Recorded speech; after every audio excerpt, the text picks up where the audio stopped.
Instagram message not sending problem, 3 days. How to fix it, quick and easy solution. Hello everyone. In today's video, we'll solve a common Instagram issue when your messages haven't been sending for 3 days. Let's get started. This issue can happen due to several reasons. 1. Poor internet connection. 2. Instagram server downtime. 3. Outdated app version. 4. Temporary ban or restriction. First, check your internet connection. Try turning off and on your Wi-Fi or switch to mobile data. Next, clear the Instagram app cache.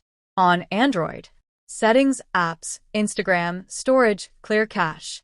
On iPhone, delete and reinstall the app. Make sure your Instagram app is up to date. Go to the Play Store or App Store and tap Update if available. Check if Instagram is down. Visit Down Detector and see if others are facing the same issue.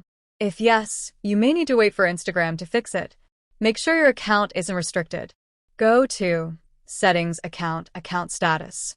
If there's a violation, it will be shown here.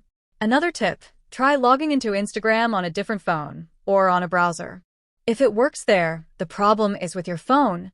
If the problem still isn't fixed, report it to Instagram. Settings help report a problem. If you found this video helpful, please like, share, and subscribe for more quick tech solutions. Thank you for watching. See you in the next video.